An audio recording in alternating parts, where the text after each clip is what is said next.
Hello दोस्तों, veterans नमस्कार। मैं दीवान सिंह। मैं आपको बताना चाहूँगा कि आज हमारी 16/4/2026 को सुनवाई थी।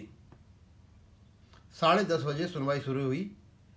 हम तो उससे पहले ही तैयार होकर के कंप्यूटर के साथ बैठ गए थे। हाथ में फ़ोन था, बगल में टैबलेट। अब क्योंकि हम कोर्ट में थे नहीं तो पता नहीं चल पाता वहाँ क्या हो रहा है, पर इतना पता चल रहा था सीरियल नंबर कौन सा चल रहा है। धीरे धीरे इधर उधर हमने खोज की तो हमें फिर उसका लाइव लिंक भी मिल गया। हमने देखा कि इनके 27 केस मिसलेनियस के थे जो लगभग 12 बजे तक ख़त्म हो गए थे, और 12 बजे 101 केस का नंबर आया। आशा तो ये की जा रही थी कि ये भी जल्दी ख़त्म हो जाएगा और हमारा नंबर आ जाएगा। अब क्योंकि हमारे पास लाइव चला हुआ था, जो एडवोकेट्स वहाँ बोल रहे थे अच्छा खासा समझ में आ रहा था। थोड़ा बहुत समझते हैं लोग भी, और जो बहस चल रही है, आर्गूमेंट हो रहा है और केस का डिसीजन हो रहा है, जो चाहे केस मेरा हो और चाहे किसी का हो, वो सबके लिए बराबर होता है, सबकी वैल्यू बराबर होती है। जब 12 बजे ये शुरू हुआ तो ये थी कि भाई 12:30 बजे बंद हो जाएगा, चलो कोई बात नहीं है यार, 45 मिनट 12:45 बंद हो जाएगा। नहीं, 12:45 नहीं हुआ। 12 जब 1 बज गया तो लंच हो गया, और लंच के बाद नंबर तो 101 दिखाई दे रहा था, लेकिन लाइव लिंक नहीं आ रही थी। ये पता नहीं चल पा रहा था क्या हुआ क्या नहीं हुआ। बाद में किसी ने बताया कि जजेज ही लेट आए थे, यानी वो 50 मिनट लेट हो गए थे। हो सकता है, हमें पता नहीं। और उसके बाद फिर सुनवाई हो गई। दोस्तों, ये सुनवाई जो हो रही थी, ये भी सुनवाई सिविल अपील की थी। सर, दिल्ली हाई कोर्ट का कोई केस था, उसके खिलाफ थी, जजमेंट के खिलाफ।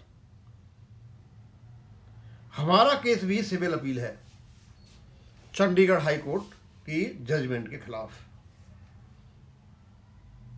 जिस प्रकार वहां वकील बहस कर रहे थे, ऐसे केसेज में एक दो वकील नहीं होता। उनके एक नहीं, दो केस थे, 101 और 101.1। हमारे 4 केस हैं, 102 और 102.1, 102.3 और 4, ऐसे करके हैं। वो हमारे 4-5 केस हैं, और कोर्ट को तो सारे सुनने हैं क्योंकि वो अटैच्ड हैं, लिंक्ड हैं। मैंने वह एक बात चेक की, सिविल अपील की बहस और फ्रेश केस की बहस, दोनों में जमीन आसमान का फर्क है। सिविल अपील की जो बहस होती है, उसमें वकील को दोनों ही साइड से काम करना पड़ता है, पीछे के जजमेंट को भी पढ़ना पड़ता है, और वर्तमान में वो क्या कहना चाहता है वो भी करना पड़ता है। हमारा केस भी ऐसा ही है। हमारे एडवोकेट किसी गफलत में नहीं रहे कि जस्टिस विक्रमनाथ जी ने यह बोल दिया है कि your arguments are relevant, if you have not paid as per regulation you have to pay. इसके भरोसे नहीं रहे, आपको सिद्ध करना पड़ेगा। या तो अदर पार्टी सिद्ध करेगी कि हम एज पर रेगुलेशन दे रहे हैं, या आप करोगे, या कोर्ट को सिद्ध करना पड़ेगा कि आप एज पर रेगुलेशन नहीं दे रहे हो, तब आपको पेंशन अपडेशन मिलेगा, ऐसे नहीं मिलेगा। अब मुझे पता नहीं चंडीगढ़ हाई कोर्ट की जजमेंट की कितनी तैयारी हमारे वकीलों ने कर रखी है। मैं पिछले 10-12 दिन से चंडीगढ़ हाई कोर्ट का अध्ययन करके बता रहा हूं कि वहां कुछ गलतियां हुई हैं, और उन गलती को यदि कोर्ट के सामने रखा जाएगा तो ज़्यादा देर नहीं लगेगी केस जीतने में। Clause 12, clause 17, regulation 56। हालांकि स्मॉल कमेटी को उन्होंने डिस्कशन माना, उसमें कभी उठाई जा सकती है, लेकिन चलते हुए केस को बॉम्बे हाई कोर्ट को जुडिशियल प्रेसिडेंट नहीं बनाया जा सकता। दोस्तों, हम ये केस सुना हमने 101, बड़ा ही टिपिकल केस था। इंटर से सीनियोरिटी, मतलब जो बराबर के अधिकारी होते हैं उनमें आपस में सीनियोरिटी कैसे होगी, इसका केस था कि उससे प्रमोशन होते हैं। दैट इज कॉल्ड इंटर से सीनियोरिटी। और इंटर से सीनियोरिटी डिसाइड करने के जितने भी चीज थे अलग अलग तर्क थे वहां। मैं तो अचंभित था कि इस प्रकार भी होता है क्या। भाई सीधा साधा, जब आप नौकरी ज्वाइन करते हो आपको अपॉइंटमेंट लेटर मिल जाता है, that is your date of seniority. आपने ड्यूटी ज्वाइन कर ली, बिना ड्यूटी ज्वाइन की ये सीनियोरिटी थी, उसमें उसकी बहस हो रही थी। Date of passing the exams, date of training, और when the person join the duty. 3 प्रकार की चीज थी जिसमें तो सीनियोरिटी निकालने के तरीका थे। कोर्ट क्या करे भाई, ये तो पहली बार सोच रहे हैं हम कि मैंने आज एग्जाम पास कर लिया और एक दूसरे साथी ने मेरे साथ एग्जाम पास कर लिया, तो क्या मेरी जो सीनियोरिटी है वो डेट ऑफ एग्जाम के पास करने से हो जाएगी। मैंने एग्जाम पास किया आज 16/4/2026 को, आज किया, लेकिन जो आदमी ऑलरेडी सर्विस कर रहा है, प्रमोटी है, वो 20/4/2026 को अपना टेस्ट पास करता है और अपना पद पा लेता है, और इसने अभी ज्वाइन भी नहीं किया 16/4 वाले ने, तो 16/4 वाला जो सीनियर हो गया, जिसने ज्वाइन ही नहीं किया है। अब ये तो यार हमसे भी ज्यादा टिपिकल केस था, इतना हमारा तो नहीं उलझा हुआ है। जितना केस ये उलझा हुआ था 101 नंबर, इतना हमारा नहीं उलझा हुआ। हमारा बड़ा सीधा साधा केस है, पेंशन अपडेशन है या नहीं, बस कोर्ट को ये डिसाइड करना है। और कहां गलती की चंडीगढ़ हाई कोर्ट ने, ये डिसाइड करना है केस को कोर्ट में, बस, और कुछ नहीं करना है। दोस्तों देखिए, हर वकील को बोलना पड़ा और सुप्रीम कोर्ट को सुनना पड़ा और बुलवाना पड़ा। मना नहीं कर सकते कि बंद कर दो बोलना। हर वकील को अधिकार है, अपनी बात कहेगा, और कही उन्होंने, कोर्ट ने सुना। लेकिन जो निर्णय सुनाया उसमें ऐसा लग रहा था सुप्रीम कोर्ट बहुत पहले कोई निर्णय ले चुका था, केवल और केवल वकीलों की बहस सुननी थी।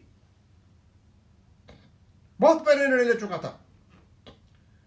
4:05 तक बहस चलती रही, और जब खत्म हुआ तो उस समय खत्म कर दिया और केस को भेज दिया कहां, देहरी हाई कोर्ट। वहां शायद कोई बात हुई थी उनकी कि हम सुधार करेंगे, ऐसी उसी के बोला जब वहां ही सुधार हो जाएगा तो हमारे पास क्यों है। लेकिन जज साहब ने ये नहीं कहा भैया बहस बंद करो, सुना हर एक का। और वहां एक और थी बात बड़ी, इस पर शायद आपने ध्यान नहीं दिया होगा। हमारे जो सॉलिसिटर जनरल साहब जो केस में आएंगे, एडिशनल सॉलिसिटर जनरल साहब, नाम भूल गया उनका मैं, बड़ा अच्छा नाम था, मैंने मेरे याद था, उनको कोर्ट ने बोलने नहीं दिया। अजीब व गरीब तर्क था उनका। बोले सर जो चीज चलती चली आ रही है, कंसिस्टेंट है, उसको डिस्टर्ब नहीं करना, बहुत डिस्टर्ब हो जाएगा। कोर्ट बोला कि भैया रूल और लॉ जो है क्या उससे ऊपर है तुम्हारा जो कंसिस्टेंट चला हुआ है, यानी हमारे केस में भी यही दलील देंगे वो